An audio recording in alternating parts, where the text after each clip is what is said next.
The United States imports oil from Saudi Arabia, cars from Japan, TVs from Korea, and whiskey from Scotland.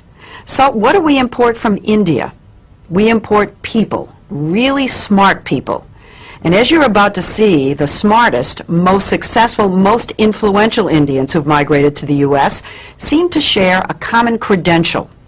They're graduates of the Indian Institute of Technology, better known as IIT. Made up of 7 campuses throughout India, IIT may be the most important university you've never heard of. This is IIT Bombay. Put Harvard, MIT, and Princeton together, and you begin to get an idea of the status of this school in India. You compute the capacity of the column.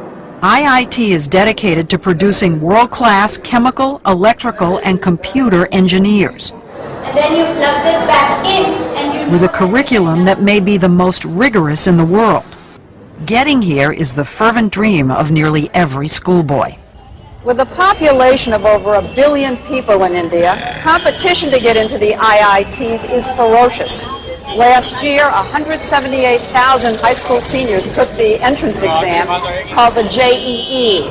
Just over 3,500 were accepted, or less than 2%. Compare that with Harvard, say, which accepts about 10% of its applicants. The IITs probably are the hardest school in the world to get into. In the whole world.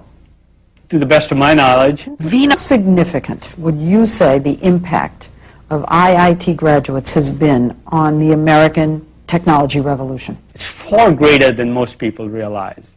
Microsoft, Intel, PCs, Sun Microsystems, you name it. I can't imagine a major area where Indian IIT engineers haven't played a leading role. Leading role. A leading role, and of course the American consumer and the American business in the end is the beneficiary of that. It isn't just high tech. The head of the giant consulting firm McKinsey & Company is an IIT grad. So is the vice chairman of Citigroup and the former CEO of U.S. Airways. Fortune 500 headhunters are always on the lookout for that IIT degree. That they are favored over almost anybody else. If you're a WASP walking in for a job, you wouldn't have as much pre-assigned credibility as you do if you're an engineer from IIT. 90% of IIT students are male, and the young men we met in Bombay know they're hot commodities. The American companies love the kids from IIT. Thank goodness. That's what we heard. That's what we heard too. After I leave IIT Bombay, I hope to get a good job. So it can be a ticket to another way of life. Yes. Yeah, definitely. And a ticket out of India. How many of you think that you're going to end up in the United States? For a while, I think all of us would be there. Maybe at for some work. stage. At some stage. That's not the way it was supposed to be. I want my country to be strong. Nehru, India's first prime minister, created IIT 50 years ago, just after independence, to train the scientists and engineers he knew the nation would need to move from medieval to modern. He never imagined India would be supplying brain power to the whole world. Would you say that IIT graduates are India's most valuable export? Yes, undoubtedly. N. Ram, one of India's leading journalists, says that because the stakes are so high, a kid starts preparing early. Age 7, 8, 10. By the 10 you know whether you're made for it or not. 30 to about 8, they're grilled and then they go to school. Regular school? Regular school. 4:30 to 8 a.m.? Yes. Are you saying they do that every day? Yes, every day for that period. 2 years? Particularly 2 years. Classes 11 and 12. You do nothing but study. And parents hover and push and fret. I normally stay up all night and study for my exams. How many hours? It was close to 6 hours. 6 hours of testing, then an excruciating month-long wait for the results. They put them up on the web and you can call them up, and after 10 days you get a letter. So but it's on the web so everybody knows? Yeah.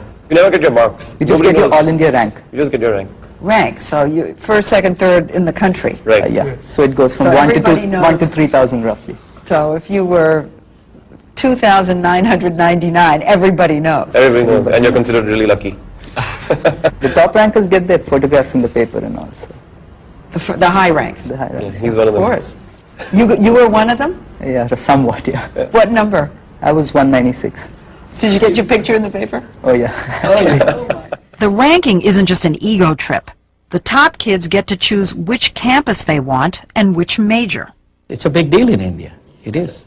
Narayana Murthy, founder of the huge software company Infosys, is known as the Bill Gates of India. What about your own son?